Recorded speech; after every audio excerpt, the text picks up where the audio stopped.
ॐ आनन्दम्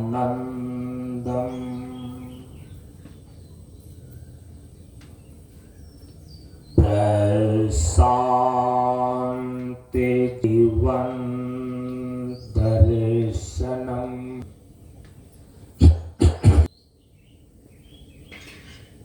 नमो नारायण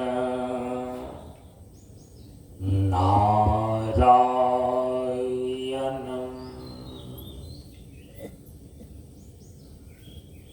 सनातन धर्म के वैदिक परंपरा अंतर्गत गुरु और शिष्य के बीच एवं वक्ता और श्रोता के बीच ज्ञान का आदान प्रदान होने के लिए प्रयुक्त वैदिक मंत्रों का पहले उच्चारण कर लें। ओम सहनाववतु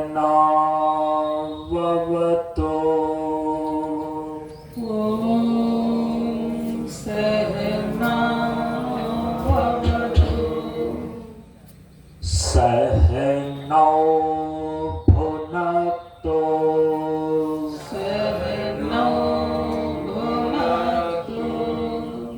सह वीर्यं करवावहै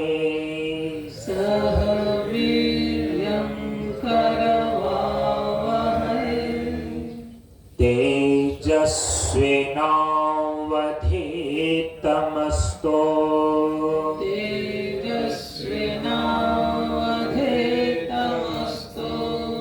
मा विद्विषावहै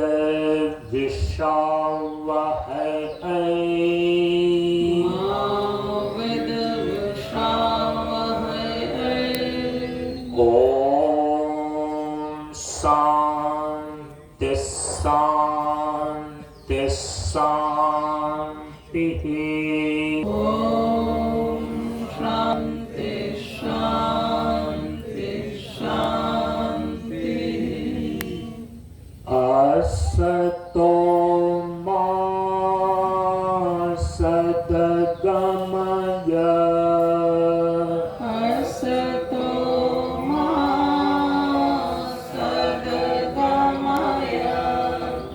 तमसो मा ज्योतिर्गमय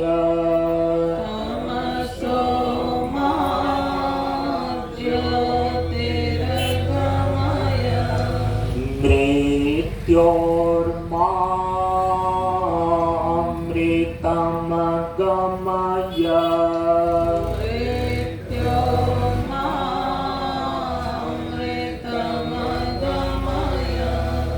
ओम शांति शांति शांति।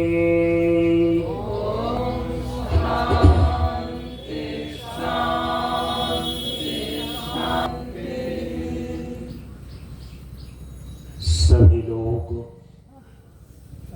थोड़ी देर के लिए मौन एवं शांत रहे।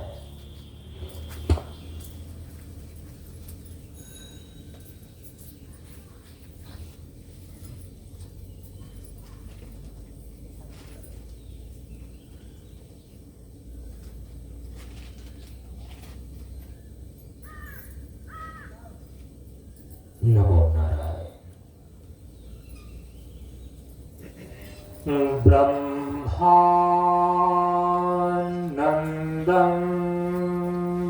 परम सुखदं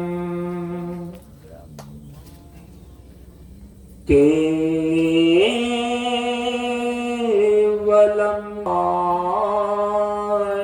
ज्ञानमूर्तिं द्वन्द्वातीतं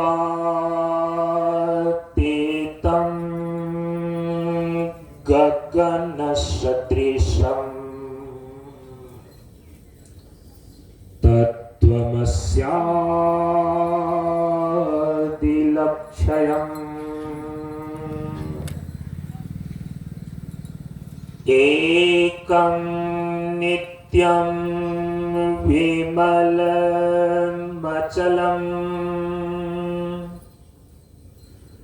सार्वधि साक्षिभूतम्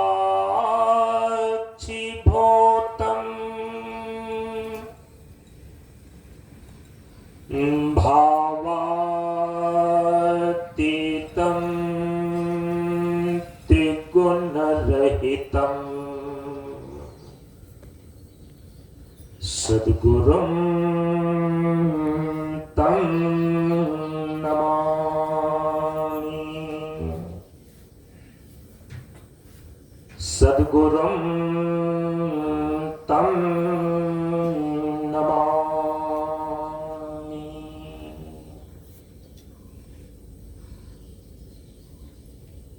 श्री गुरु चरण स्पर्श अनुभूति ज्ञान मार्ग सत्संग के सानिध्य में उपस्थित श्रद्धालु सत्संग प्रेमियों, ज्ञान बढ़े गुणवान के संगत, ध्यान बढ़े तपस्वी संग किन्हा, बुद्धि विवेक विचार बढ़े संत सन्यासी सुसज्जन तिन। इसलिए ज्ञानी वेद है ज्ञान से, व्याधा वेद है तीर, सद्गुरु वेद है शब्द से, भींगे सकल शरीर। प्रेमियों, हम सभी लोग परम पूज्य गुरुदेव बाबा शांतानंद जी महाराज के द्वारा स्थापित ज्ञान मार्ग सत्संग मंच की श्रृंखलाओं में 73वें मंच कटिहार जिला अंतर्गत पोठिया मंच क्षेत्र में स्थित समेली प्रखंड इस मल्हरिया ग्राम में आयोजित 23 और 24 मार्च सन 2025 ईस्वी को 2 दिवसीय सत्संग कार्यक्रम में आज प्रथम दिन के सत्संग के अपराह्नकालीन सत्र में उपस्थित है।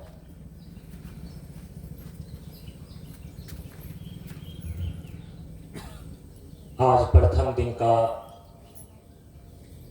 प्रातःकालीन सत्संग सत्र हमारे इस ज्ञान मार्ग सत्संग मंच के कार्यक्रम और उसकी गतिविधि पर प्रकाशन करने में ही मेरा वक्तव्य और प्रवचन का समय पूरा हो गया था।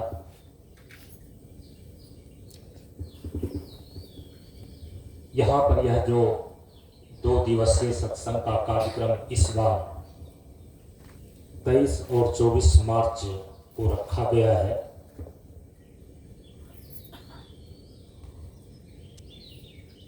इसको ध्यान में लेने के पूर्व इस बात को भी ध्यान में लेना आवश्यक है। बाबा शांतानंद ज्ञान मार्ग सत्संग मंच का 7 दिनों का कार्यक्रम इस मल्हरिया ग्राम में सन 2015 ईस्वी में यहाँ के निकट जो हाई स्कूल है, उच्च विद्यालय है ना, तो उसके प्रांगण में उस समय श्री महेंद्र जी, सरपंच साहब श्री अवधेश जी, और कल तो दिखाई दे रहे थे, अभी चेहरे नहीं दिखाई दे रहे हैं, श्री दिनेश जी, हाँ, और हमारे श्रद्धेय संत मिथिलेश साहिब जी के नेतृत्व में और तमाम मल्हरिया ग्राम वासियों के सहयोग से 7 दिवसीय ज्ञान मार्ग सत्संग का कार्यक्रम सन 2015 ईस्वी में हो चुका है। इस बार दोबारा समय के अभाव के कारण शिवाजी में 2 दिनों का सत्संग का कार्यक्रम सन 2025 ईस्वी में श्री अवधेश जी के नेतृत्व में और मास्टर साहब संजय जी पूनम रानी के नेतृत्व में, और उसके साथ साथ प्रशांत परिवार से जुड़े हुए और मल्हरिया ग्राम के समस्त सत्संग प्रेमियों के सहयोग से यह 2 दिनों का सत्संग का कार्यक्रम बड़े संजोग से आयोजित हुआ है। श्री अवधेश जी ने, क्योंकि 2 अवधेश जी हैं, आदमी कंफ्यूज कर जाता है। एक सरपंच साहब अवधेश जी हैं और एक अवधेश जी से हम खास करके पिछले साल से परिचित हैं, चेहरा तो बहुत दिनों से देख रहे हैं। इस बार बरारी मंच में जब हमारे बरारी मंच के संचालक श्री दिनेश जी, जो वहाँ पर परम पूज्य गुरुदेव का बरारी मंच का वार्षिकोत्सव के अवसर पर विगत कई वर्षों से और इधर कम से कम 5 वर्षों से तो 3 दिवसीय सत्संग का कार्यक्रम आयोजित करते ही है। तो उसी कार्यक्रम में इस अवधेश जी के पिताजी का नाम क्या है? स्वर्गीय बिरंची मंडल के सुपुत्र अवधेश जी, जो सबसे पीछे बैठे हैं, और उनके बड़े भाई हैं शायद खदीस, जिनकी भूमि पर यह सत्संग का कार्यक्रम हो रहा है। तो अवधेश जी बरारी मंच पर वार्षिकोत्सव जो 25 दिसंबर को 2024 ईस्वी में अभी जो बीता है हो रहा था, तो वहीं पर उन्होंने हमारे सामने एक प्रस्ताव रखा। हालांकि ये प्रस्ताव जिस चीज को लेकर के वो आए थे, इस विषय में तो बातचीत 2015 ईस्वी से ही चल रही थी, जब से यहाँ 2015 ईस्वी में सत्संग हुआ था। कई बार महेंद्र जी ने, अवधेश जी सरपंच साहब ने, पूनम रानी ने, जिनके पति मास्टर साहब संजय जी हैं, इन सारे लोगों का विचार 2015 ईस्वी से ही चल रहा है कि परम पूज्य गुरुदेव बाबा शांतानंद जी महाराज का एक मंच और एक आश्रम इस मल्हरिया ग्राम की पुण्य भूमि पर भी स्थापित हो। सबों के अंदर ये भाव है। उचित समय, उचित जगह और उचित सामग्री का संयोग नहीं सधने के कारण से आज 10 सालों से ये बातें टलती टलती अचानक से अवधेश जी ने प्रस्ताव रखा कि अपनी भूमि का ही कुछ अंश देकर के छोटे से ही जगह में बाबा की एक कुटिया को स्थापित कर देना चाहते हैं, और बाद में सभी लोगों का यदि विचार होएगा तो फिर कोई बड़ा जगह खोजा जाएगा, देखा जाएगा। हमने कहा कि अच्छा, ये पुनीत विचार है। उसी पर विचार विमर्श करने के लिए और इस जगह को देखने के लिए ये सत्संग यहां पर रखा गया है कि बाबा की एक छोटी सी कुटिया, एक मंच का निर्माण इस मलहरिया ग्राम में स्थापित हो सके। तो उन्होंने 15 दिन पहले मेरे से फोन पर बातचीत किया कि कुर्सेला के वार्षिकोत्सव में आप इधर आते ही हैं प्रतिवर्ष, तो उसी के लगभग यदि इधर का समय दे दिया जाए तो जगह का देखना भी हो जाएगा, उस पर विचार विमर्श भी करना हो जाएगा। पिछले 4 वर्षों से हम सभी लोग परस्पर विचार कर ही रहे हैं। आपके प्रतिनिधित्व में विचार अंतिम निर्णय में पहुंच जाता है तो ये शुभ कार्य में शीघ्रता होगी। मैंने फट से समय रख दिया क्योंकि आश्वासन इनको 25 दिसंबर को ही बरारी में मैंने दिया था कि ये काम होगा जल्दी ही। और जब 23 मार्च का समय निश्चित कर दिया गया कि मलहरिया में एक दिन का सत्संग अवधेश जी की भूमि पर होगी, जहां पर ये छोटी सी कुटिया बना करके अपना व्यक्तिगत साधन भजन करते हैं।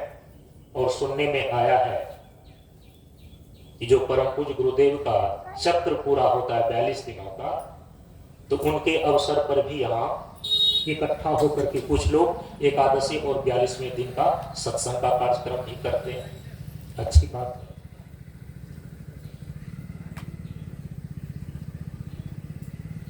कुर्सेला में जब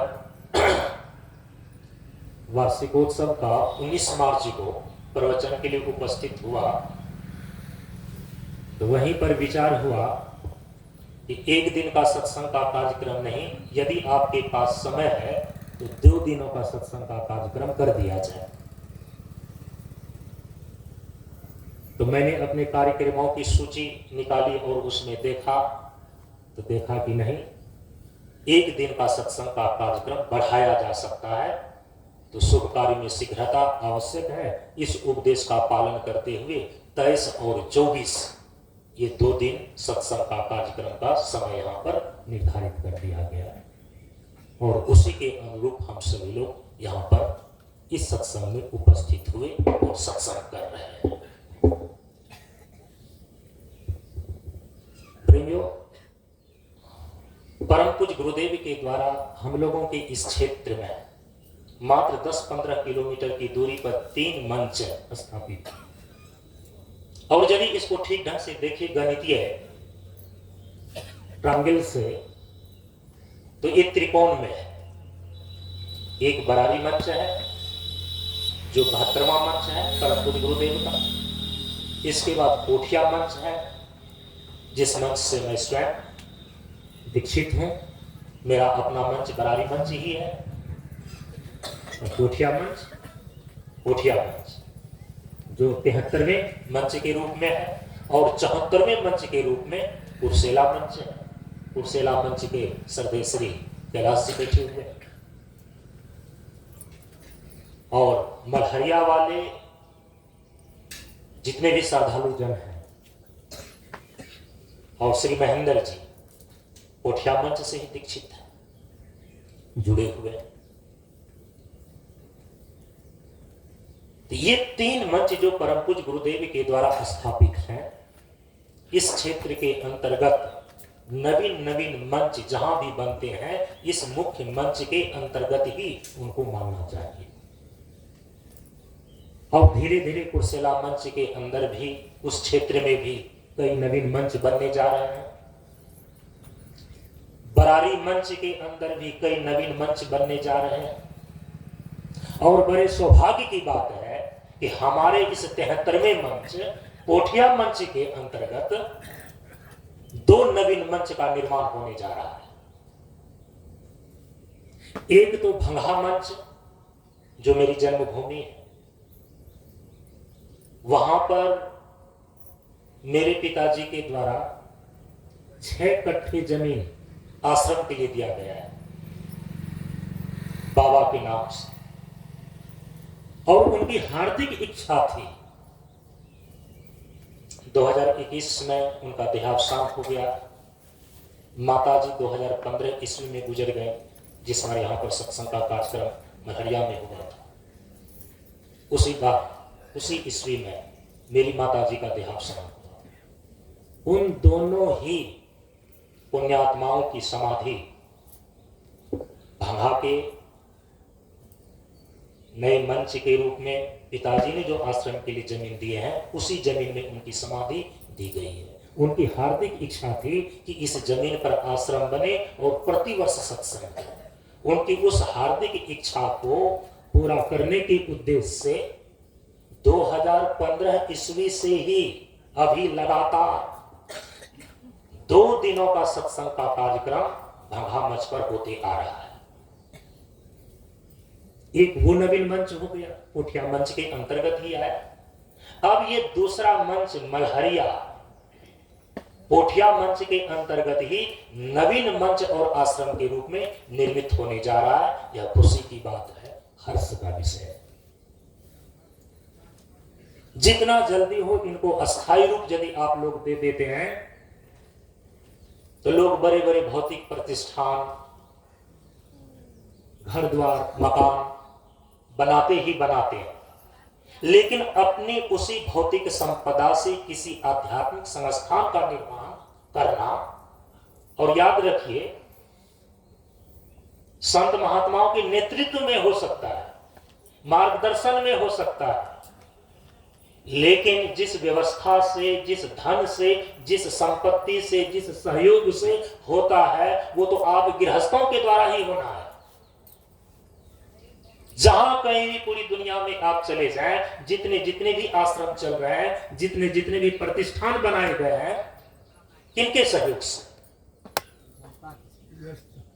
गृहस्थ आश्रम के सहयोग से। इसीलिए तो हमारे वेद में कहा गया कि गृहस्थ आश्रम धन्योति।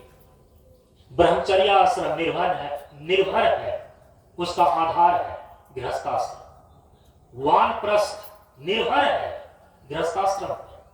यहां तक कि संन्यास आश्रम का भी आधार, उनका भरण पोषण गृहस्थाश्रम के ही द्वारा।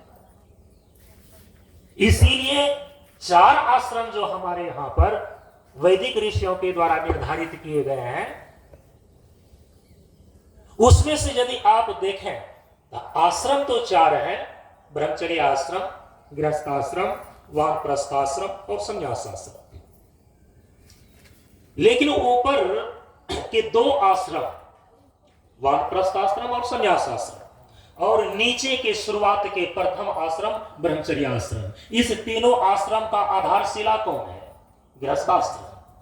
क्योंकि गृहस्थाश्रम से उनके बेटे ही तो ब्रह्मचारी बनते हैं, उनके संतान ही तो साधु बनते हैं।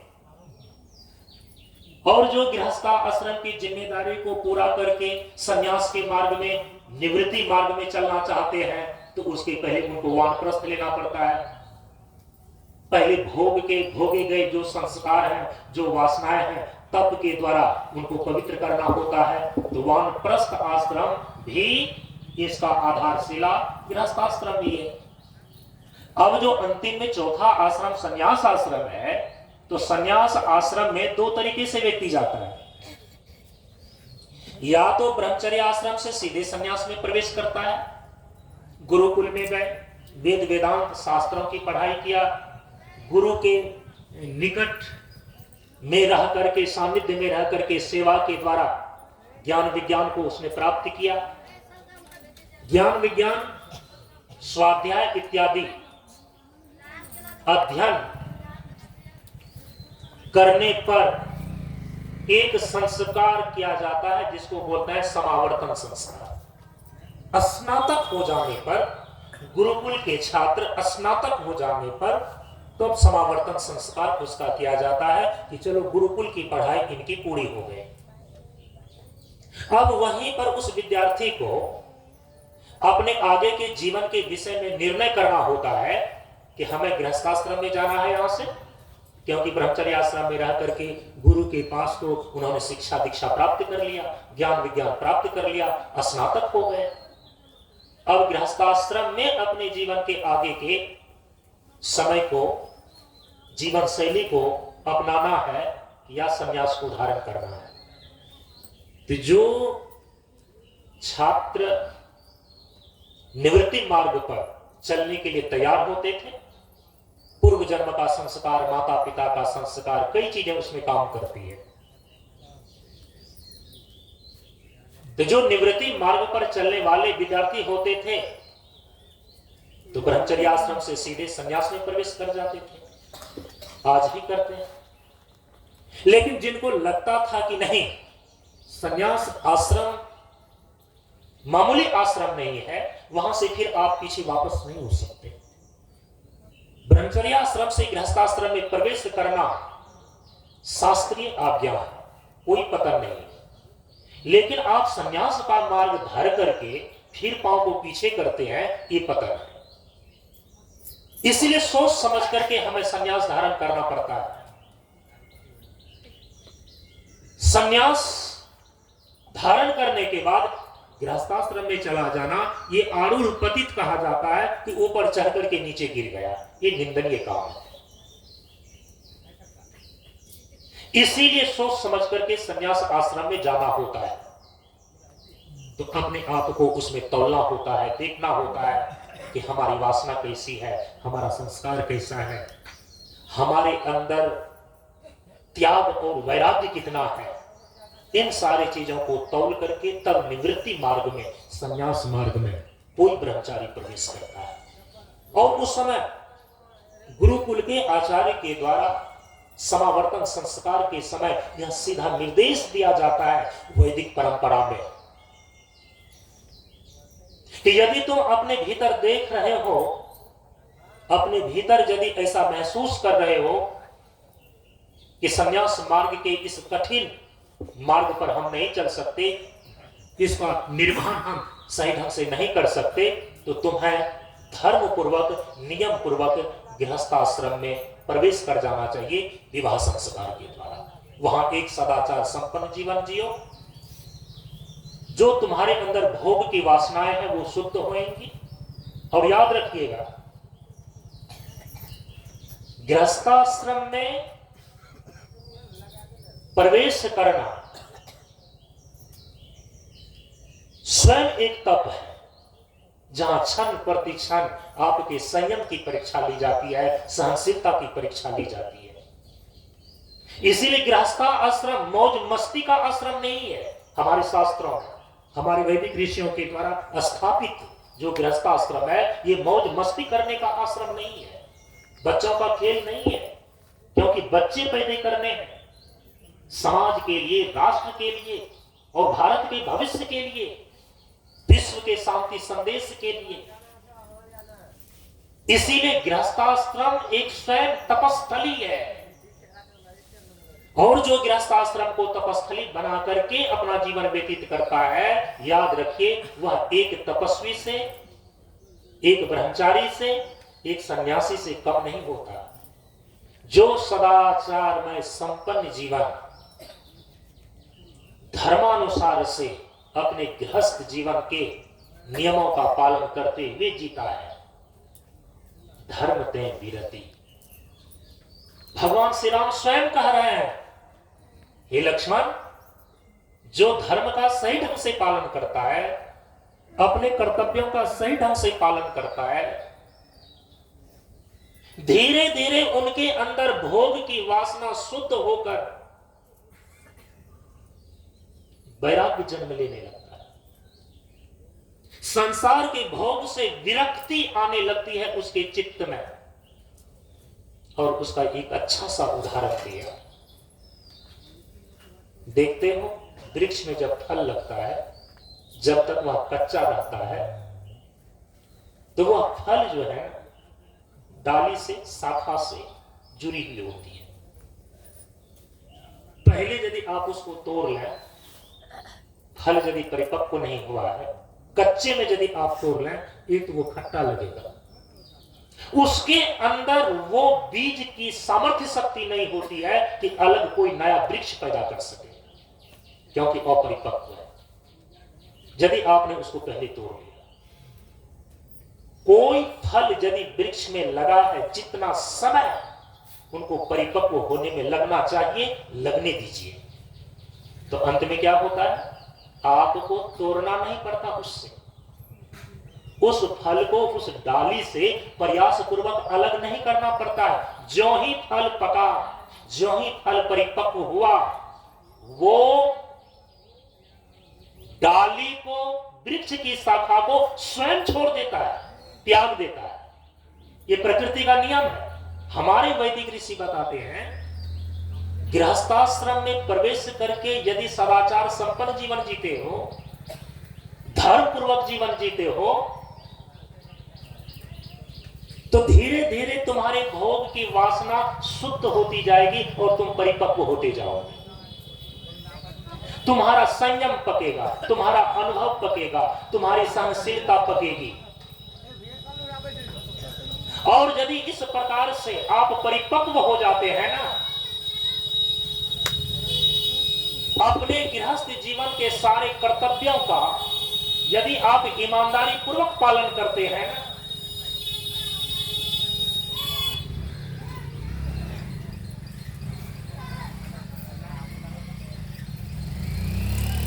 तो आप लोगों का चित्त है चंचल,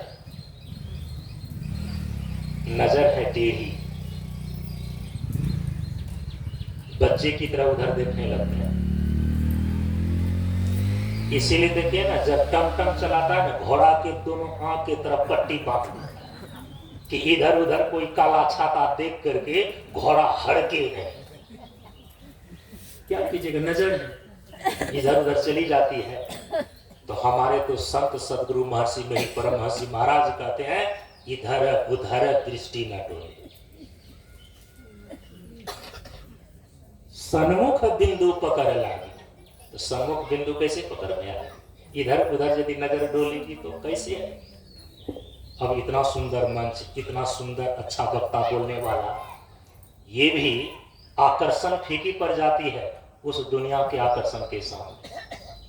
कम से कम उपेक्षित कीजिए, हल्ला गुल्ला को उपेक्षित कीजिए। जिस आदमी को सत्संग नहीं करना है उसको तो हल्ला गुल्ला ही करना है। उस हल्ला गुल्ला में क्यों पड़ना है? उस अजूबे से अजूबे व्यक्ति को क्यों देखना जो खुद तमाशा कर रहा है? हम लोग अपना सत्संग करते हैं, सारी इंद्रियों को संयमित करके 1-1.5 घंटे के लिए तो कम से कम उन्मुख रखें। भेद सर्वदा शांत भाव हो, सम्मुख जीव महान, अगल बगल कहूं दृष्टि न टोले, बस सन्मुख बिंदु पकड़ लागी, सुख मनिया में मोरी नजर लागी। क्योंकि कल इसी पर प्रवचन होना है। क्या मैं बता रहा था? जो संयम पूर्वक जीवन जीता है गृहस्थाश्रम में, वो धीरे धीरे परिपक्व होते जाता है। नहीं कहना चाहिए लेकिन मैं कह ही देता हूं, अपने ही पैर में कुल्हाड़ी मारने के बराबर होगी। ब्रह्मचारी से जो सन्यासी होते हैं उसको भ्रष्ट होते हुए मैंने देखा है, लेकिन गृहस्थाश्रम से जो सन्यासी बन जाते हैं उनको कम भ्रष्ट होते हुए देखा है, क्योंकि परिपक्व होते हैं। हमारी ऋषियों की परंपरा में इसीलिए, तो इसका मतलब ये नहीं है कि अब ब्रह्मचारी से सन्यासी बने ही नहीं। शंकराचार्य जी देखिए, ब्रह्मचारी से सन्यासी, विवेकानंद को देखिए, ब्रह्मचारी से सन्यासी बन गए, नैष्ठिक ब्रह्मचारी से हुए। हमारे परम पूज्य गुरुदेव को देखिए, ब्रह्मचारी से सन्यासी बने। दयानंद सरस्वती को देखिए, ब्रह्मचारी से सन्यासी बने। इसकी एक गौरवमयी परंपरा रही है। समझ रहे हैं ना? ये तो हमारे समाज के, हमारे विश्व के सरताज है। शांति मुद्रा गंभीर कवच, संतोष मुकुट जिनके सर, क्षमा तीर धैर्य धनुष से सिंह विजय उनके ऊपर है। ब्रह्मचारी से सन्यासी बनना गौरवमयी बात है कि आपने संसार से अपने आप को अछूता रख दिया, संसार के पंख में, कीचड़ में अपने को पड़ने ही नहीं दिया। इसलिए रहीम कवि ने बहुत अच्छा कहा, रहीमन ब्याह व्याधि, बच सकूं तो इनसे बचा, यदि बच सको तो बचा लो। क्योंकि ऐ रहमान रेमन रहमन व्याधि है, एक प्रकार का रोग है, भोग का रोग है। बच सकूं तो इनसे बचा, पांव में बेरी परत है, ढोल बजाए बजाए। ब्रह्मचारी बन गए, सन्यासी बन गए, 2 घंटा ध्यान कीजिए, 4 घंटा ध्यान कीजिए, 10 दिन तक आप भ्रमण कीजिए, आपको कोई कुछ कहने वाला नहीं है। गृहस्थाश्रम में प्रवेश करके आप साधना कर सकते हैं, लेकिन वो साधना करने में आप यदि गृहस्थाश्रम के कामों को छोड़ करके ध्यान करने के लिए बैठ जाएंगे तो आपकी श्रीमती जी जो है ना, गृहलक्ष्मी, वो कहने के रे कोढ़िया यही आंख मुन्ना था तो हमारा हाथ पकड़ करके क्यों लाया था, ये गाली आपको सुननी पड़ेगी। तो ब्रह्मचारी से जो सन्यासी बन जाता है, ये गालियां उनको नहीं सुननी पड़ती, अपना अपना खासियत है। तो ब्रह्मचारी से सन्यासी तो बनना गौरवमयी बात है, लेकिन परिपक्वता होनी चाहिए। शायद मुझे लगता है कि आज से 15-20 साल पहले, 15-20 साल में 15 साल पहले सत्यार्थ प्रकाश, मैंने स्वामी दयानंद सरस्वती का एक किताब है, मैंने पढ़ी थी। सारे लोगों के, सारे महापुरुषों के विचार को पढ़ना, ग्रहण करना, ये मेरा शौक है। परम पूज्य गुरुदेव के सानिध्य में जब मैं आया, आप सभी लोगों को मालूम है, परम पूज्य गुरुदेव अपने प्रशिक्षण में अखबार पढ़ना, किताब पढ़ना, पत्र पत्रिका पढ़ना, ये सब निषेध किए हुए थे, क्योंकि बोले कि इसी कूड़ा कचरा में लगे रहोगे तो मैं जो अमृत दे रहा हूं ये कब पाओगे। इसीलिए कि मेरे पास समय कम है। परम पूज्य गुरुदेव ने कहा कि मेरे पास समय कम है, मेरा सानिध्य लाभ तुमको कम मिलने वाला है, क्योंकि 2000 ईस्वी के बाद तो मैं यहाँ से तुम लोगों के बीच से प्रस्थान करने वाला हूँ। तो गुरुदेव ने ये बातें अचानक नहीं कही थी 2000 में। मैंने पोठिया मंच में सुना, कुर्सेला मंच में सुना, जब से मैं हूँ यही सुन रहा हूँ कि 2000 ईस्वी के बाद मैं प्रस्थान कर जाऊंगा। हाँ, भले ये नहीं बताते थे 2000 के बाद कहाँ जाऊंगा, लेकिन बोलते थे कि तुम लोगों के बीच से चला जाऊंगा। पर गुरुदेव का कहना था कि समय और सानिध्य कम मिलेगा तुम लोगों को, इसीलिए सारे कूड़ा कचरा को करने के लिए तो तुम्हारा जीवन है। मेरे सामने जो तुम्हें क्रीम मिल रहा है, अमृत जो मिल रहा है ना, उसको पियो। इसलिए पत्र पत्रिका, पुस्तक, शास्त्र इत्यादि उसको एकदम हटा करके रखो। दिमाग में अन्य विचारों को ठूसे हुए मत रहो, इसको खाली रखो, तभी अच्छी चीजें आएगी।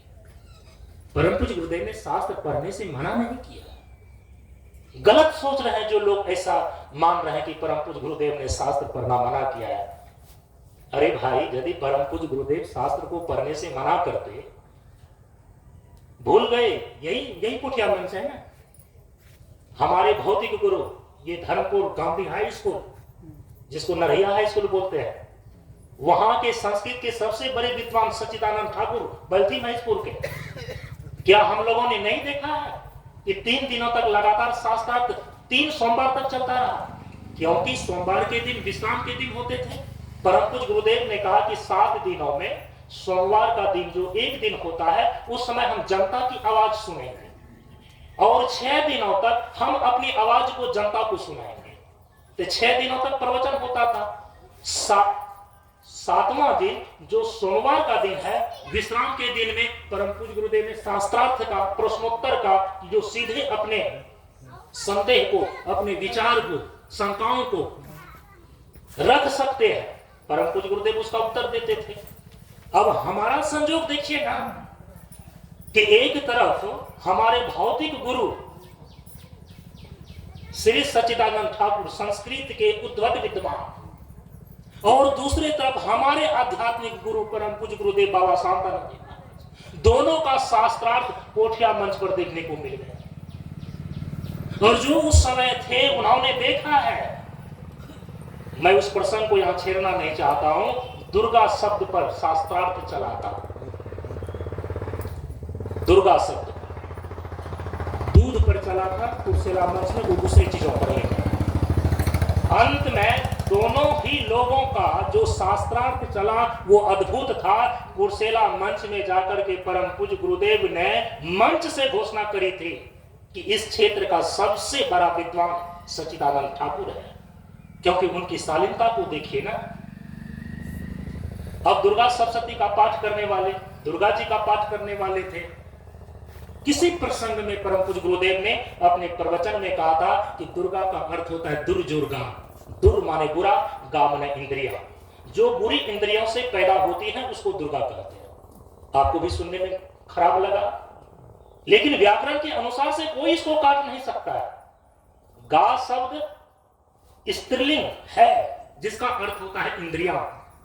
दुर प्रत्यय है, नहीं प्रत्यय में उपसर्ग, उपसर्ग आगे लगता है, प्रत्यय पाछे लगता है शब्द में। तो दुर शब्द जो है ये तो उपसर्ग है और जिसका अर्थ होता है बुराई या बुरा।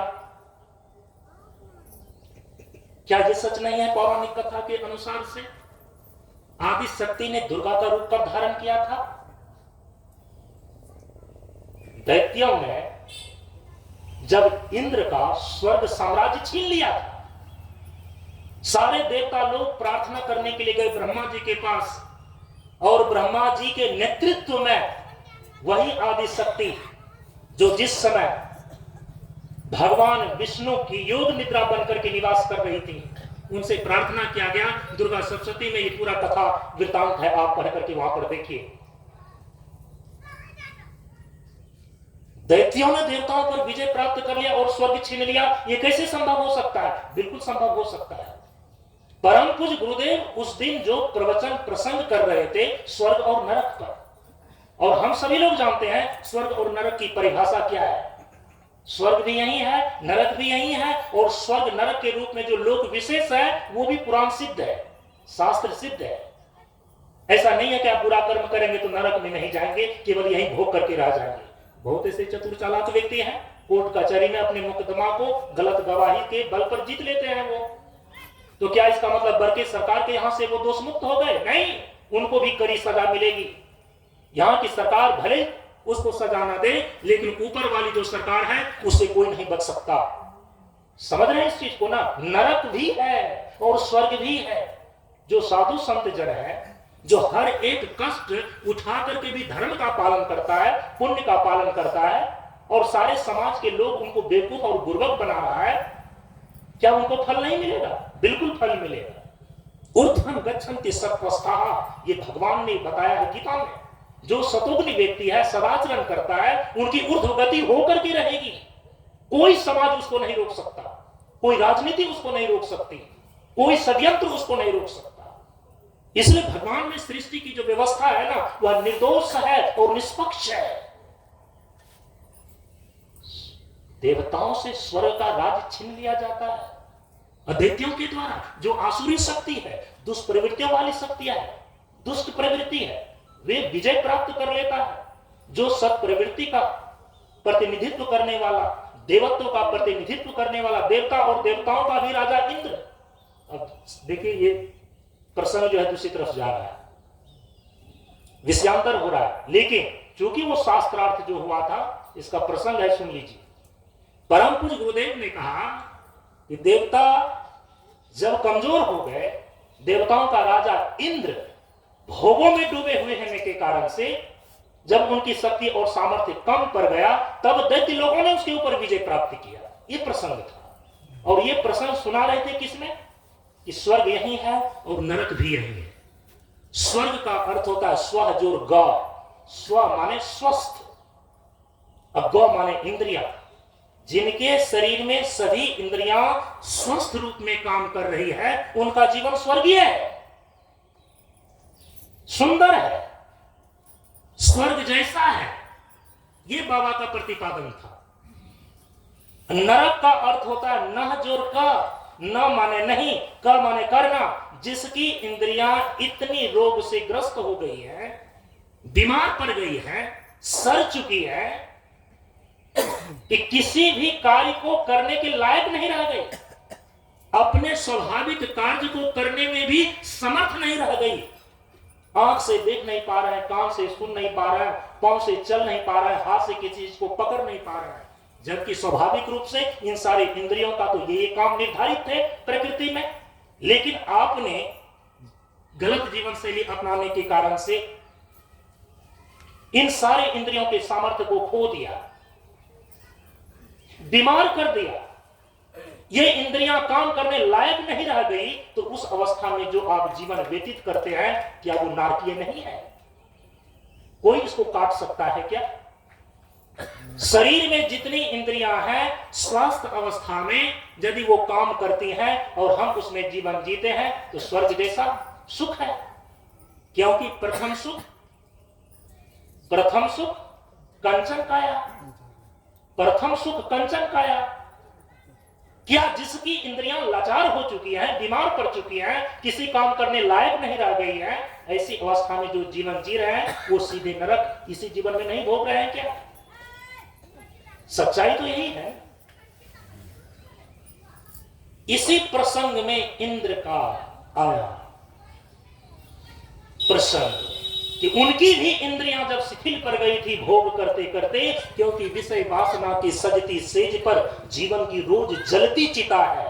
सावधान हो जाओ वीरो, ये तुम्हारे ओज तेज की भक्त चिता है। क्या उसी इंद्र के प्रसंग को जाकर के आप शास्त्रों में पढ़िए। ब्रह्मा जी के आदेशानुसार से जब उन्होंने ब्रह्मचर्य का पालन किया, तो उसी दैत्य पर विजय उनको प्राप्त किया कि नहीं किया?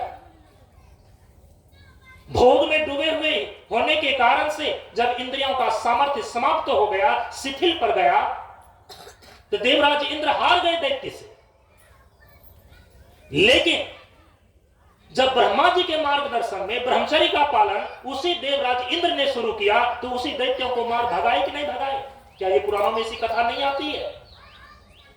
इसीलिए परम पूज्य गुरुदेव ने कहा कि देखो ना, देवराज इंद्र भोग में लिप्त होने के कारण से उसकी इंद्रियों का सामर्थ्य जब समाप्त हो गया, दुष्प्रवृत्ति वाला, आसुरी प्रवृत्ति वाला दैत्य ने स्वर्ग के साम्राज्य को इंद्र से छीन लिया।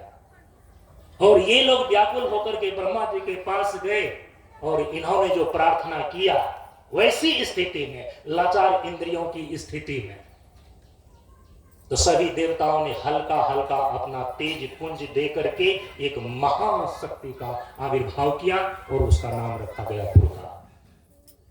ये उस समय के शास्त्रार्थ का प्रसंग था। व्याकरण के दृष्टिकोण से दुर्गा का एक यह भी अर्थ होता है, जो बुरी इंद्रियों वाली, जो बुरी इंद्रियों से या इंद्रियों की कमजोर हो जाने पर सामूहिक शक्ति तेज उत्पन्न, सामूहिक तेज से जो उत्पन्न होती है, हम उसको दुर्गा बोलते हैं। प्रसंग था परम पूज्य गुरुदेव का वैसा, तो उन्होंने वैसा प्रतिपादन किया। कहीं से हमारे भौतिक गुरु सच्चिदानंद ठाकुर ने बाबा का प्रवचन सुना, पूरा प्रसंग नहीं सुना होगा, तो उनको लगा वो तो शक्ति के उपासक, दुर्गा जी की उपासना करने वाले, सप्तशती का पूरा वो कंठाग्र किए हुए थे। उनको लगा कि मैं तो उपासना दुर्गा जी का करता हूं, ये महात्मा तो बहुत बड़े हैं, इन्होंने खंडन कर दिया। तो सोमवार के दिन आ गए शास्त्रार्थ करने के लिए। अरे मुझे याद है 3 बजे से 3:30 बजे से लेकर के 5 बजे तक का ही समय था, लेकिन जब शास्त्रार्थ विराम नहीं लिया गया तो पेट्रोमैक्स जलाया गया और हम लोगों ने 8 बजे रात तक शास्त्रार्थ देखा है। जब अपना पक्ष सच्चिदानंद ठाकुर ने रखना शुरू किया, तो उन्होंने कहा कि आप योगी हैं, आप महात्मा हैं, आप सन्यासी हैं, आप विद्वान हैं, हम इसको स्वीकार करते हैं, लेकिन दुर्गा का जो आपने संधि विच्छेद करके अर्थ किया है, ये मुझे मान्य नहीं है। तो बाबा ने कहा कि तुमको मान्य नहीं है तो नहीं मान्य है, तुमको क्या मान्य है बताओ। तो सच्चिदानंद ठाकुर ने कहा कि दुर्गा, दुर माने दुर्गति, गा माने इंद्रियां, इंद्रियों की दुर्गति को जो दूर करने वाली है, जीवन की दुर्गति को जो दूर करने वाली शक्ति है, हम उसको दुर्गा कहते हैं। कहा कि ये भी ठीक है, लेकिन शास्त्रार्थ वहां आरंभ हुआ जब उन्होंने कहा कि नहीं यही ठीक है। आपने जो उनका दुर्गा, बुरी इंद्रियों वाली, कमजोर इंद्रियों वाली, ये जो अर्थ आपने किया है ये सही नहीं है, तब शास्त्रार्थ आरंभ हो गया। क्योंकि शास्त्र का जो अर्थ है ना, जो शास्त्र के विद्वान व्यक्ति हैं वही कर सकते हैं, और दोनों अपने अपने पक्ष में सही थे। धीरे धीरे जब शास्त्रार्थ गर्मा गर्मी की अवस्था में आ गया तो हमारे भौतिक गुरु सच्चिदानंद ठाकुर वो तो अपनी नजर को झुका करके जवाब देते थे। परम पूज्य गुरुदेव ने डांटते हुए कहा कि अरे यदि तुम अपने सत्य पक्ष को रख रहे हो ना, मेरी नजर में नजर, आंख में आंख मिला करके बात करो। चोर की तरह अपनी नजर को क्या छुपा करके बात करते हो? नजर छुपा करके बात करना ये चोर का लक्षण है। सीधे मेरे नजर से नजर मिला करके बात करो। और जानते हैं वहां पर संस्कृत के विद्वान, संस्कृत का मतलब होता है जो संस्कारित हो, अपने शिष्टाचार को वो नहीं खोते। उनका क्या जवाब था? सच्चिदानंद ठाकुर ने जवाब दिया कि मैं इतना असभ्य नहीं हूं। मेरे पढ़ाए गए विद्यार्थी ऊंचे ऊंचे पद पर कार्यरत हैं, शिक्षा दे रहे हैं। उन शिक्षकों का मैं शिक्षक हूं, इसीलिए इतनी अश्लीलता नहीं कर सकता। आप सन्यासी, मैं गृहस्थ आश्रम में, आप तपस्वी और मैं गृहस्थ। मैं नजर चुरा नहीं रहा हूं, मैं चोर का लक्षण नहीं दिखा रहा हूं। मैं अपने शिष्टाचार का प्रयोग कर रहा हूं क्योंकि मेरी दृष्टि इधर और उधर नहीं है।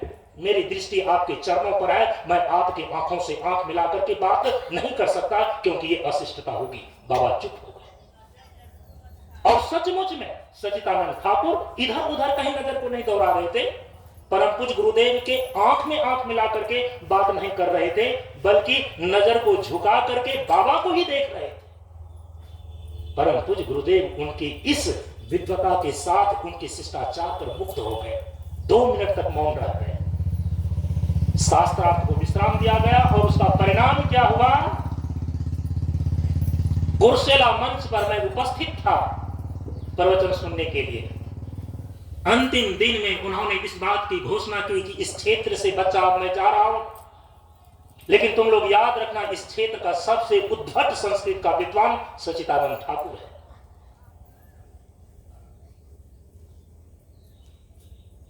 चलता है, विद्वानों की बात विद्वान ही समझता है। परम पूज्य गुरुदेव यदि किसी का इस प्रकार से ऑपरेशन करते थे ना, तो ऑपरेशन करके ऐसे ही खुला नहीं छोड़ देते कि मक्खी भिनभिनाते रहे और घाव बढ़ते रहे। ऐसा हुआ है कभी क्या? आम व्यक्तियों के साथ नहीं हुआ, हम शिष्य लोगों के साथ नहीं हुआ। अरे उनकी करुणा को तो हम लोगों ने देखा है, लेकिन उनकी करुणा का करने का जो ढंग था इतना अद्भुत था और इतना गौण रूप से था ना, लोगों को पता ही नहीं चलता था।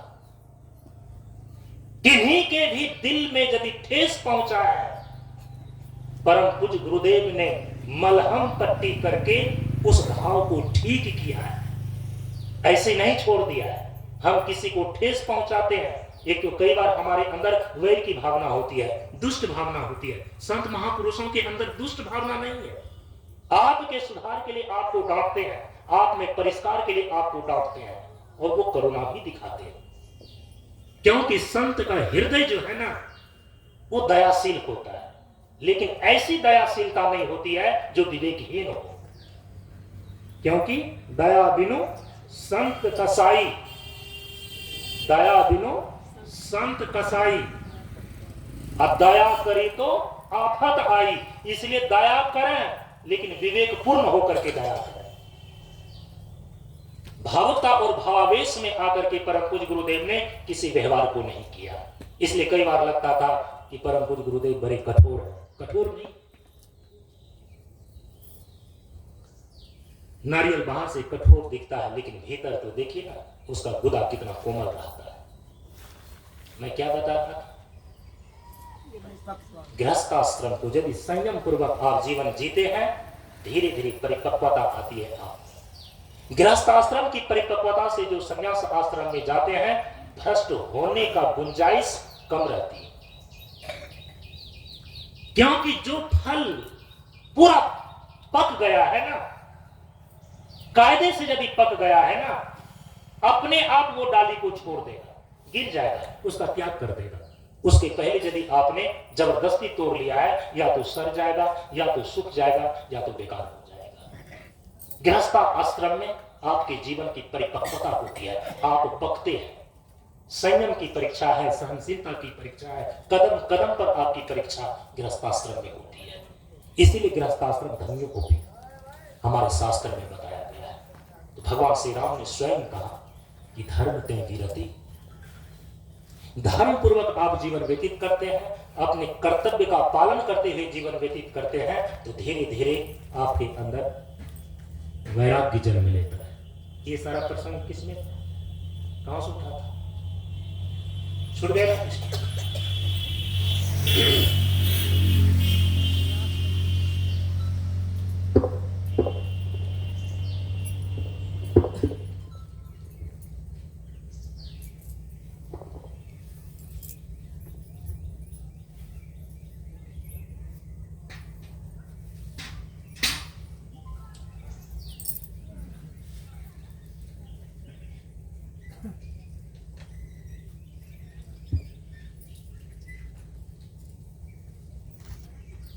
यही याद दिला देता हूं क्योंकि मेरी जिम्मेदारी है। वक्ता हम हैं, विचार को हम पीछे छोड़ेंगे, विषयांतर जाएंगे, तो आप तो सुनने के लिए आए। तो जैसे कि किसान जो है फसल खूब काटता है, अंत में उसको बोझा बांधने के लिए एक जगह समेट लेता है, तो कुशल वक्ता वही है, विचार को फैला दे फिर समेट। जो कुछ भी होना है आप लोगों के सहयोग से, यहीं से मैंने शुरू किया। महात्मा लोगों के मार्गदर्शन में कोई चीज बन सकता है, नेतृत्व में बन सकता है, लेकिन मटेरियल जो है, ये धन जो है, ये सामग्री जो है, वो तो आपको ही लगाएंगे। प्रत्येक संस्थान, प्रत्येक प्रतिष्ठान हर जगह ऐसे ही संचालित है। इसीलिए महात्माओं को कभी भी ये अपने आप में क्या कहते हैं,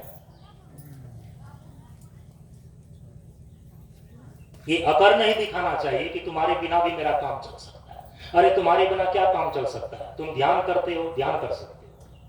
व्यवस्थाएं तुम्हारे अपने अकेलेपन से नहीं चल सकती, नहीं चलती हैं। बड़े बड़े संस्थान गृहस्थाश्रम के सहयोग से ही चल रहा है। हाँ, महात्मा के पास आ जाते हैं सारी चीजें, वो कायदे से बांट देते हैं, ठीक है। तो आप कहेंगे कि नहीं नहीं, अब हाँ ठीक है। आप कहेंगे कि नहीं, बड़े बड़े आज के महंत लोग जो होते हैं ना, उनको भी हजार हजार बीघे जमीन है, तो 1000 बीघा जमीन दिया किसने? अरे किसने दिया? किसी गृहस्थ ने ही दिया ना। एक समय में किसी गृहस्थ ने ही उदारता के कारण से मठ में, मंदिरों में हजारों बीघा जमीन दे रखे हैं।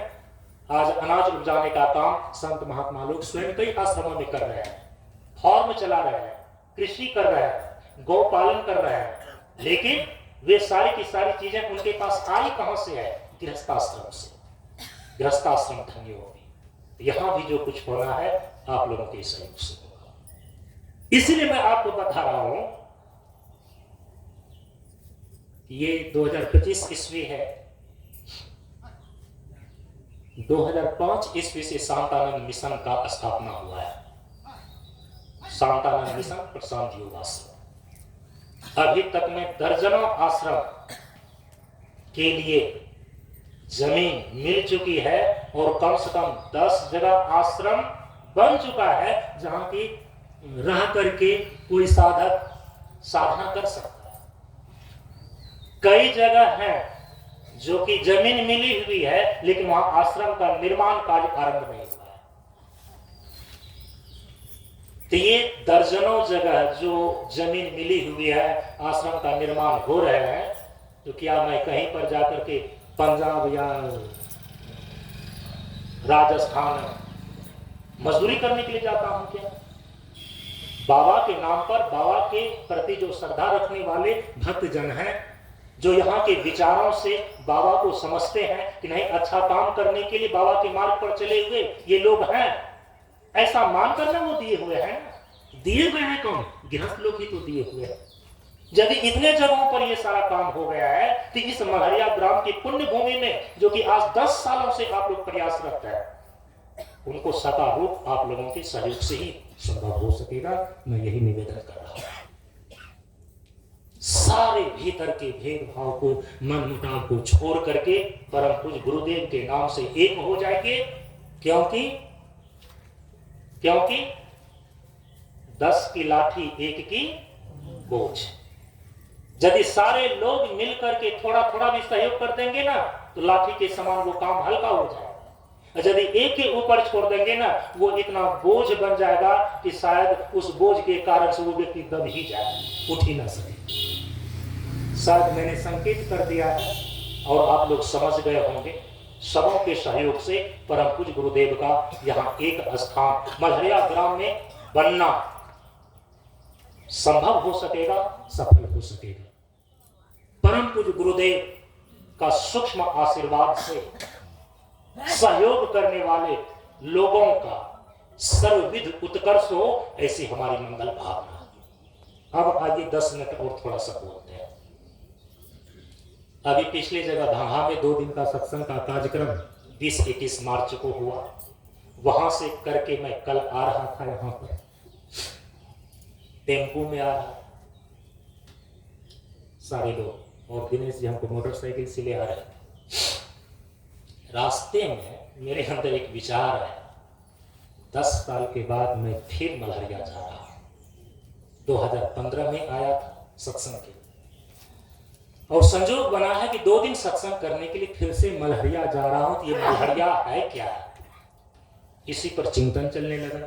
अब बाबा ने तो हम लोगों को प्रशिक्षण दिया है, स्वचिंतन से ज्ञान ले, शीलम शीलम। तो चिंतन किस पर चलने लगा कि 10 साल के बाद जिस मल्हरिया में जा रहा हूं, ये मल्हरिया है क्या। अब उसमें जो विचार आया, बुरा न मानो बोलिए, बोल देता हूं, बुरा मत मानिएगा, इसके 2 अर्थ हो जाते हैं। अब आपको तय करना है कि किस अर्थ वाले आप हैं, क्योंकि मल्हरिया के 2 अर्थ होते हैं। मल जोर हरिया बराबर मल्हरिया होगा ना। मल माने तो आप लोग समझ ही रहे हैं, विष्टा। मल का अर्थ होता है बुराई, मल का अर्थ होता है विकार, मल का अर्थ होता है दोष, दुर्गुण। अब एक शब्द है उसमें हरिया। हरिया का अर्थ होता है हांडी। हम लोग को बचपन में सुनने को मिलता था, गांव देहात में मिट्टी के जो बर्तन होते थे ना, उसको हम लोग हरिया बोलते हैं। नहीं बोलते हैं कि सभी कुत्ता यदि काशी ही चला जाए तो गांव में हरिया कौन बनाएगा।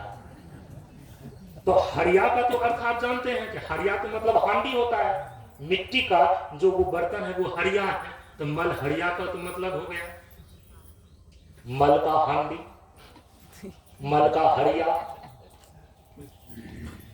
जिस मिट्टी के बर्तन में मल रखा हुआ हो, ऐसा मल हरिया है क्या। क्या ऐसा मल हरिया का अर्थ आप लोग करना चाहते हैं। ये तो सुनने में ही बेकार लग रहा है, और यदि 2-4 बार सुना दे तो हमको भोजन मिलना यहाँ बंद हो जाएगा, आश्रम बनना तो दूर की बात है। लेकिन यदि कोई विद्वान होएगा, यदि वो शब्दों के अर्थ को जानता होगा, यदि चिंतन करेगा, तो एक बार एक अर्थ ये निकल करके अवश्य आएगा। मलहरिया का मतलब होता है मल का हांडी।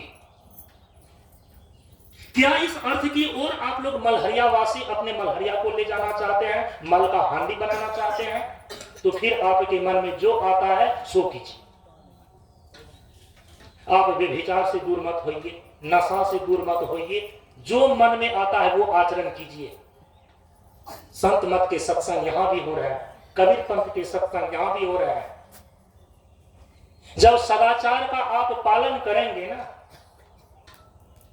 तभी आपका जीवन जो है कि मल की हांडी से बाहर होगा।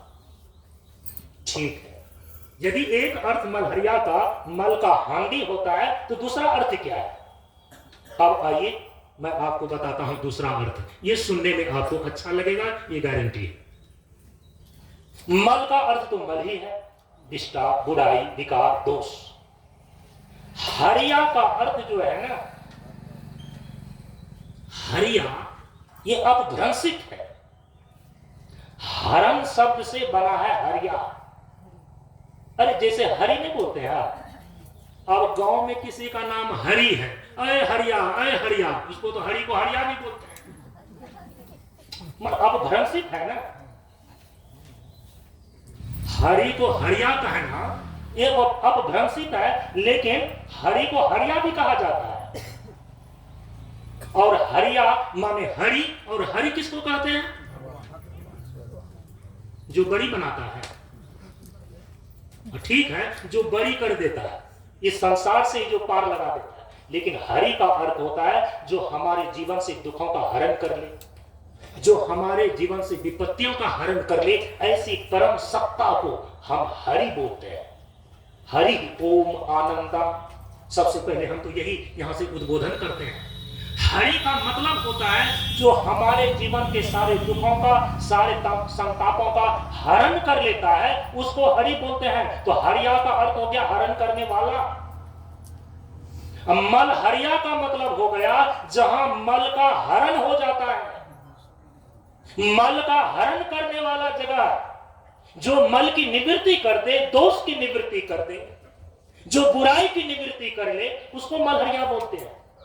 ये अब आप लोगों के हाथ में है। इस मलहरिया को पहले वाले अर्थ की ओर ले जाना चाहते हैं, मल का हांडी, ये बनाना चाहते हैं मलहरिया को, या मलहरिया को जो मल का हरण करके, मल का हरण करने वाला जो हरि है उसका धाम बनाना चाहते हैं। ये भी आप लोगों के हाथ में। मल कई प्रकार के होते हैं। ये बाहर के जो गंदगी है ना, बाहर की जो विष्टाएं है ना, आप सभी लोग झाड़ू मार करके दूर कर देते हैं। वैदिक विधा से हम हवन इत्यादि करके पर्यावरण को शुद्ध कर लेते हैं। परम पूज्य गुरुदेव ने कहा कि ये मल केवल बाहर ही नहीं है, ये मल हमारे तीनों शरीर के अंदर 3 स्तर पर घुसा हुआ है। तन का मल है, मन का मल है, और आपके भीतर हृदय का मल है। इसी को परम पूज्य गुरुदेव कहते हैं कि स्थूल शरीर, सूक्ष्म शरीर और कारण शरीर। स्थूल शरीर का मल रोग है, सूक्ष्म शरीर का मल भोग है, और कारण शरीर का मल शोक है। स्थूल शरीर से स्वस्थ होने का मतलब है कि स्थूल शरीर का मल जो रोग है, उस रोग से इसको रहित कर लेना। स्थूल शरीर से स्वस्थ होना कहलाता है, और यही सुख का पहला साधन है। प्रथम सुख कंचन काया। स्थूल शरीर का जो मल है, रोग, इसको हटा देना, स्थूल शरीर से स्वस्थ हो जाना, यही सुख का पहला साधन है। जिनका स्थूल शरीर है ना ठीक ठाक, सारी इंद्रियां अपने अपने कामों को करने में सक्षम है, सुखमय जीवन है उसका। हाँ, अब अलाय बलाय चीज दिमाग में वो सोच ले, अपने जीवन को बेकार कर ले, तो अलग बात है, लेकिन उनको शारीरिक कष्ट नहीं होगा जो कि शरीर से स्वस्थ है। इसके बाद जो सूक्ष्म शरीर दिमाग है आपका, तो सूक्ष्म शरीर दिमाग का मल है वो, और अपने सूक्ष्म शरीर दिमाग को भोग रहित कर लेना, यही है सूक्ष्म शरीर के मल को दूर कर लेना। और जो सूक्ष्म शरीर दिमाग से भोग को दूर कर लेता है, यहां भोग का तात्पर्य है संसार के विषय कामना के उत्पात से। संसार की विषय की कामना तो रहेगी, अच्छी कामना भी तो हो सकती है ना, शुभ कामना भी तो हो सकती है ना। हम सबको बधाई देते हैं, मंगल भावना करते हैं, शुभ कामना करते हैं। अभी रंगोत्सव होली का शुभ कामना की हम लोग, कामना तो शुभ भी हो सकती है ना, लेकिन जब संसार की कामनाएं आपके दिमाग में उत्पात मचाने लगती है, तो वो आपको शांति से नहीं जीने देती।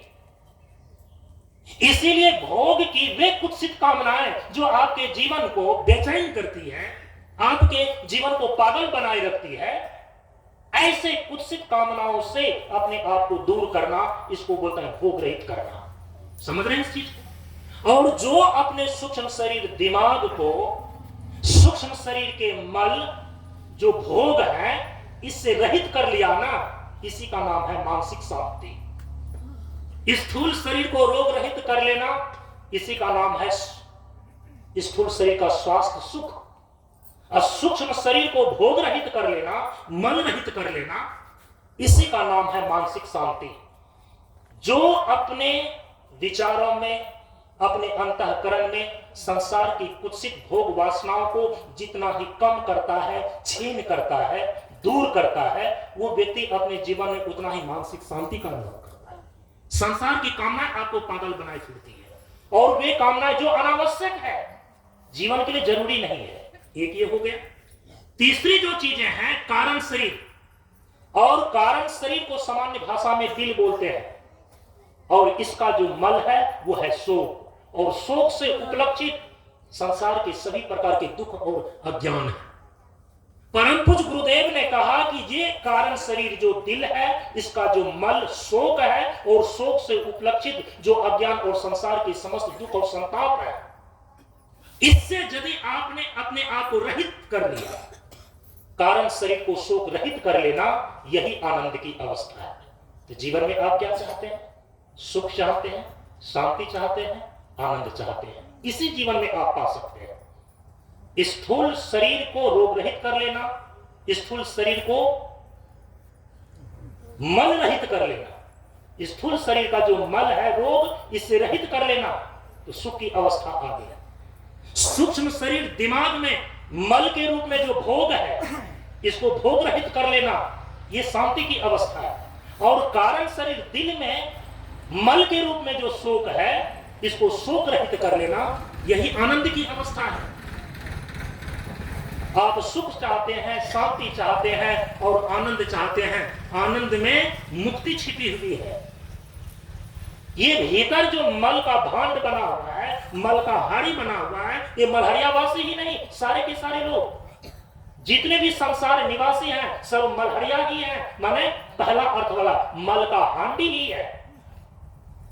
स्थूल शरीर रोग से भरा हुआ है, सूक्ष्म शरीर भोग से भरा हुआ है, कारण शरीर शोक से भरा हुआ है। ये मल का हांडी नहीं तो और क्या है? आप इस मल की हांडी में आप सुख चाहते हैं, शांति चाहते हैं, आनंद चाहते हैं, तो प्रेमियों कैसे संभव है? इसीलिए परम पूज्य गुरुदेव ने रास्ता दिखाया कि अपने को शुद्ध साफ करो, तीनों शरीर से स्वस्थ हो जाओ, मल रहित हो जाओ, विकार रहित हो जाओ। कैसे होंगे? हम केवल सूत्र छोड़ दे रहे हैं, इसकी व्याख्या दूसरे दिन करेंगे। स्थूल शरीर का जो मल है ना, ये दूर होता है 3 प्रकार से। परम पूज्य गुरुदेव ने कहा कि ये शरीर प्रकृति के 5 तत्व से बना है। क्षिति जल पावक गगन समीरा पंच रचित सकल शरीरा।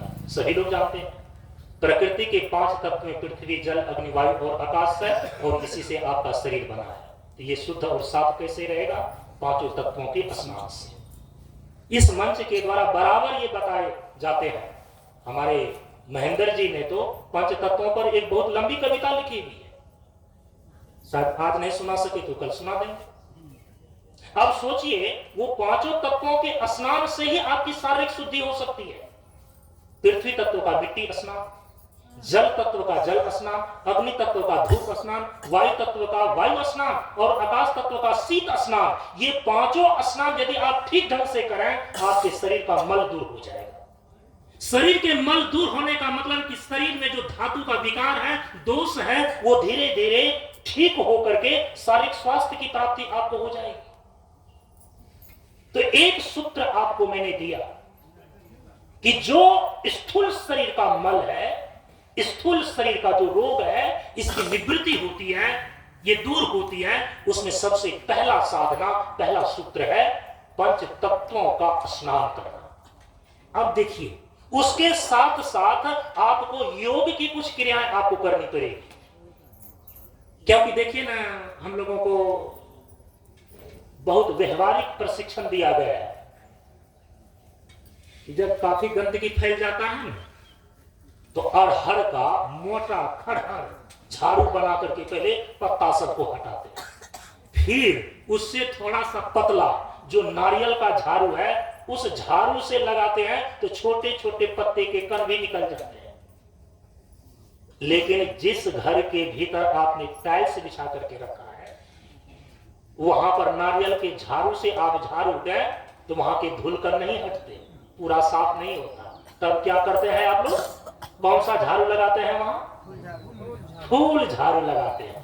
तब आप सभी लोग जानते हैं इसीलिए जिस स्तर की गंदगी होगी उसको हटाने के लिए उसी स्तर का साधन चाहिए। स्थूल मल स्थूल साधन से दूर हो जाएंगे, लेकिन जो उससे सूक्ष्म मल होगा उससे सूक्ष्म साधन के द्वारा दूर होगा, और जो मल बिल्कुल दिखाई नहीं देता उसके लिए तो और सूक्ष्मतर साधन चाहिए।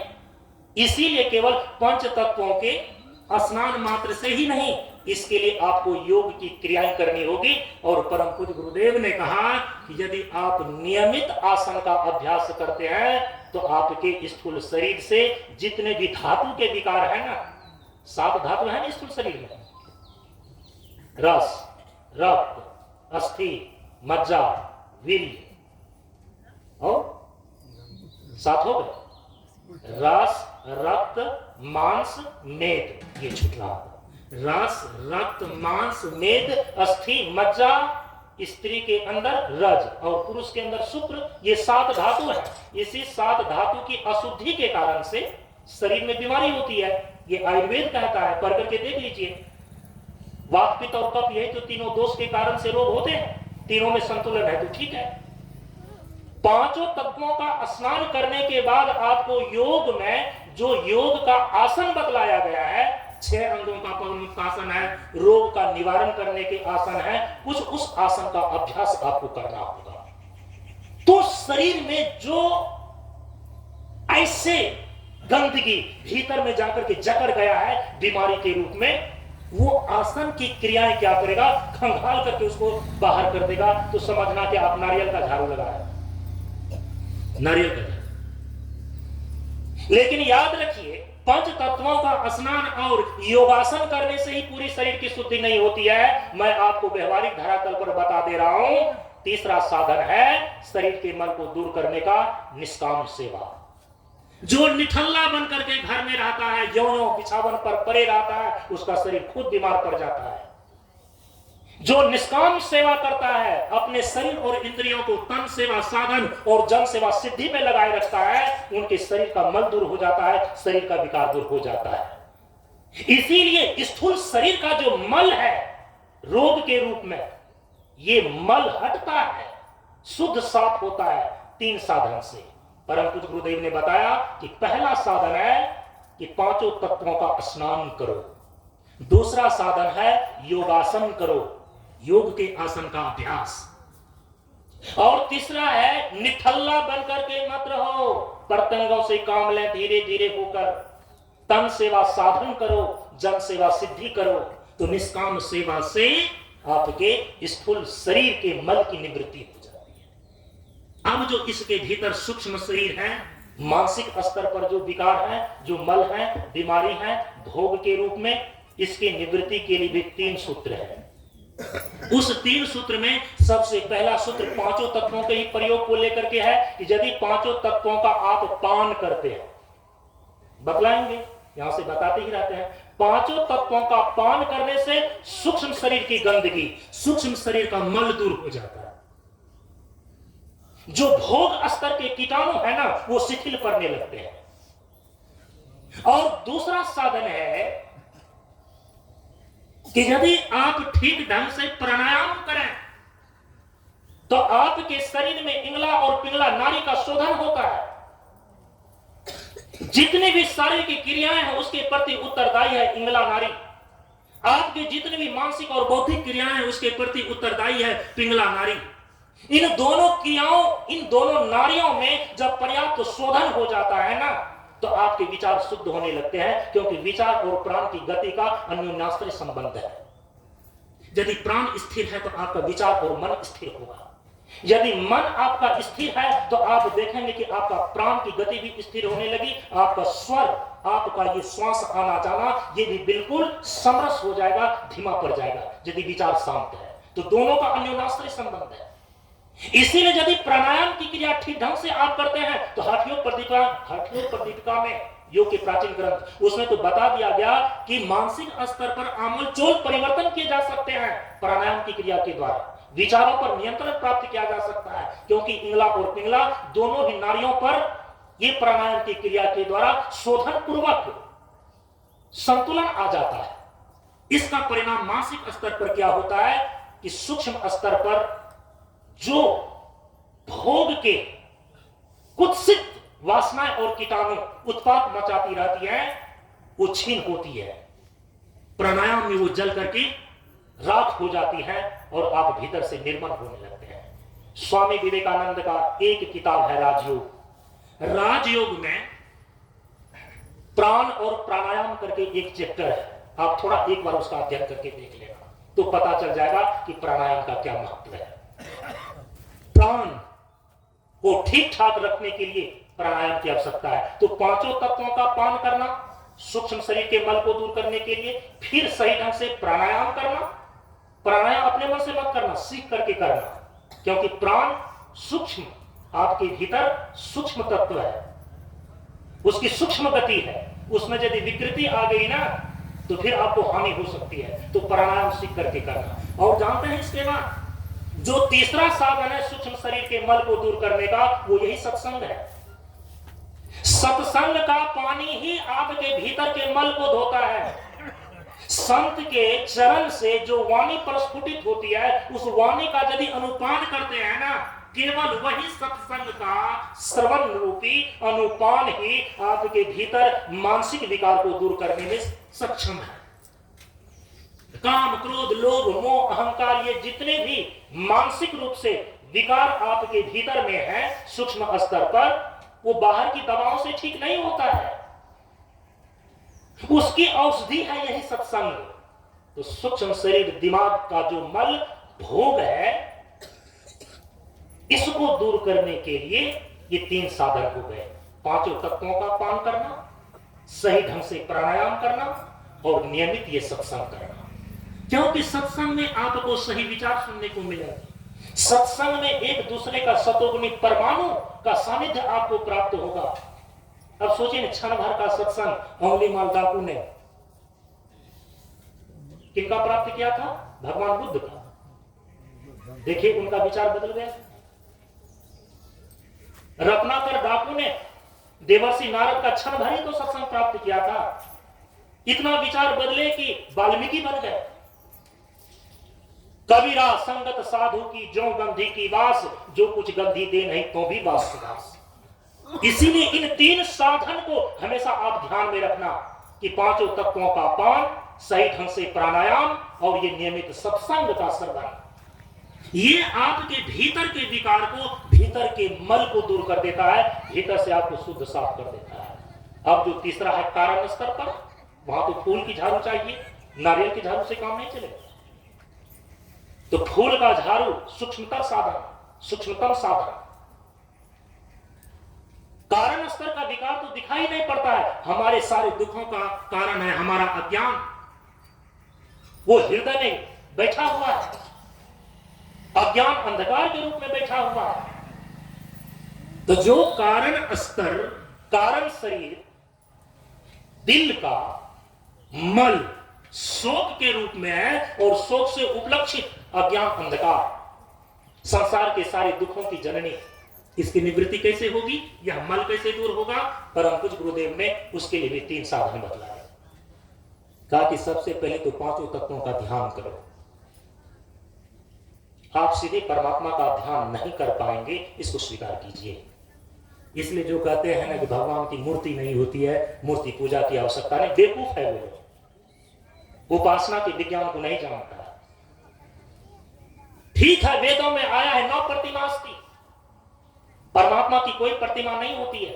लेकिन आगे ही मंत्रों में आया है कि तस्य प्रतिमा अस्ति।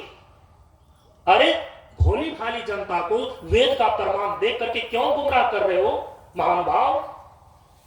जो वेद नहीं पढ़ा है तुम उसको गुमराह कर सकते हो। जिस वेद के वचनों को लेकर के तुम कह रहे हो कि परमात्मा के मूर्ति की पूजा का वर्णन कहीं वेद में नहीं लिखा है, और कहते हैं कि प्रतिमा नास्ति, और उसी वेद के अगले चरण में लिखा हुआ कि तस्य प्रतिमा अस्ति। परमात्मा का जो निर्गुण निराकार स्वरूप है उसकी कोई प्रतिमा नहीं होती, क्योंकि वो परम विभू है। परम विभू सद्ज्ञान जी का जीवन हो विज्ञान। लेकिन वही परमात्मा जो निर्गुण निराकार है, एक अनीह अरूप अनामा अज सच्चिदानंद परधामा, ऐसा जो परमात्मा का निर्गुण निराकार स्वरूप है, वही विश्व रूप विश्वरूप, व्यापक विश्व रूप भगवाना, वही तो सगुण निराकार के रूप में एक एक जन और एक एक कण कण में व्याप्त है। सगुण निराकार होकर के वही सगुण निराकार परमात्मा विशेष अवसर पर ते ही देह धरि चरितकृत नाना सगुण साकार रूप धारण करते हैं। यदा यदा हि धर्मस्य ग्लानिर्भवति भारत अभ्युत्थानम् अधर्मस्य तदात्मानं सृजाम्यहम्। गीता में तो भगवान ने अवतार लेने की प्रतिज्ञा कर रखी है। कैसे मना कर सकते हो कि भगवान के सगुण साकार रूप नहीं होते हैं? गोस्वामी जी ने मात्र 2 चौपाइयों में परमात्मा के तीनों स्वरूपों का वर्णन कर दिया। एक अनीह अरूप अनामा अज सच्चिदानंद परधामा, ये परमात्मा का निर्गुण निराकार स्वरूप है। व्यापक विश्व रूप भगवाना, ये परमात्मा का सगुण लेकिन निराकार रूप है निराकार लेकिन वो गुण के साथ है। व्यापक विश्व रूप भगवाना, इस रूप में भगवान कण कण में व्याप्त है, लेकिन ते ही देह धरि चरितकृत नाना, वही निर्गुण निराकार परमात्मा जो विश्व व्यापक बनकर के कण कण में विराजमान है, विशेष अवसर आने पर ते ही वही देह धरि, देह धरते हैं, चरितकृत नाना और नाना प्रकार के लीलाएं करते हैं, राम बनकर के, कृष्ण बनकर के। हमारा यह सनातन धर्म की परंपरा रही है और ये रहा अवतारवाद। इसलिए आप ये नहीं कह सकते हैं कि उनकी प्रतिमा नहीं होती है। तो परम पूज्य गुरुदेव ने कहा पहले 5 तत्वों का ध्यान करना सीखो। पृथ्वी की धारणा, जल की धारणा, अग्नि की धारणा, वायु की धारणा, आकाश की धारणा, फिर इसके बाद आप अपने भीतर में सगुण निराकार परमात्मा का जो स्वरूप होता है उसका ध्यान कर सकोगे और अंत में निर्गुण निराकार स्वरूप का। तो 5 तत्वों का ध्यान करना एक साधन हो गया। इसके बाद हमारे योग में, योग की प्रक्रिया के अंदर, अष्टांग योग में चित्त वृत्ति का निरोध करने की प्रक्रिया को लेकर के जो ध्यान का अभ्यास है, वो ध्यान का अभ्यास आप कीजिए। 5 तत्वों का ध्यान पहले होगा, चित्त वृत्ति को निरोध करने का जो ध्यान का अभ्यास है वो होगा। इसके बाद इन दोनों में ही बल देने वाला जो तीसरा साधन है उसका नाम है स्वाध्याय। और वेद आदेश करता है कि स्वाध्याय प्रवचनाभ्याम न प्रमदितव्यम। आपके हृदय के मल को दूर करने के, आपके कारण शरीर का जो मल शोक है इसकी निवृत्ति के लिए 3 साधन बतलाए गए हैं। और वे 3 साधन कौन कौन है कि पहले 5 तत्वों का ध्यान करना है, फिर चित्त वृत्ति का निरोध करने वाला जो योग दर्शन के अंदर ध्यान की प्रक्रिया बतलाई गई है, जो कि हम लोग अपने भीतर क्या करते हैं, पहले प्रकाश की अनुभूति करते हैं, फिर क्या करते हैं, अपने भीतर चक्रों पर जो स्वाभाविक नाद उत्पन्न हो रही है, अष्ट चक्र 10 द्वार पर होता अनहद नाद, ये भीतर, अपने ही भीतर जो तत्व है उसका अनुसंधान करते हैं। इस प्रकार का ध्यान, इस दोनों प्रकार के ध्यान में आपको बल प्रदान करने वाला है स्वाध्याय। और स्वाध्याय किसको बोलते हैं? अध्यात्म शास्त्र का अध्ययन करना या तो श्रवण करना, यह स्वाध्याय कहलाता है। परम पूज्य गुरुदेव ने कहा कि स्वाध्याय साधना है और चरित्र सिद्धि। ज्ञान को प्राप्त करने के 5 साधन में परम पूज्य गुरुदेव ने एक स्वाध्याय को भी बतलाया है। पहला है सत्संग, दूसरा है स्वाध्याय, तीसरा है शास्त्र अध्ययन, चौथा है शास्त्रार्थ और 5वां है देशाटन। ये ज्ञान प्राप्त करने के 5 साधन। इन्हीं 5 साधनों में एक स्वाध्याय है जिसके संबंध में कहना कि स्वाध्याय साधना है और चरित्र सिद्धि। इस प्रकार से प्रत्येक व्यक्ति का जीवन मल का हांडी बना हुआ है। केवल मलहरिया की बात नहीं है। यदि वो मल की हांडी बनकर के नहीं रहना चाहता, तीनों स्तर के मल को दूर करना चाहता है, तो फिर स्थूल शरीर से संबंधित जो साधना आपको बतलाई गई है, सूक्ष्म शरीर से संबंधित जो आपको साधना भी बतलाई गई, कारण शरीर से संबंधित जो साधना आपको बतलाई गई, आप इस साधना का अभ्यास करके अपने जीवन को मल की हांडी बनने से बचा सकते हैं। और यदि मल की हांडी बनने से आपने बचा लिया तो मलहरिया का दूसरा अर्थ आपके जीवन में चरितार्थ हो जाएगा। कि जितने भी प्रकार के जीवन में दुख हैं, जितने भी प्रकार के संताप हैं, जितने भी मल और विकार हैं, उसका सबका हरण होकर जो शुद्ध परम पवित्र परमात्मा है, उसी में आपकी अवस्थिति हो जाएगी। इन्हीं शब्दों के साथ आज अपनी वाणी को विराम देता हूं। परम पूज्य गुरुदेव के श्री चरणों में नमन करते हुए आप सबों को एक साथ नमो नारायण। ओम पूर्णमदः पूर्णमिदं पूर्णात् पूर्णमुदच्यते पूर्णस्य पूर्णमादाय पूर्णमेवावशिष्यते। ओम शांति शांति शांति। हरि ओम। श्री गुरुभ्यो नमः। हरि ओम।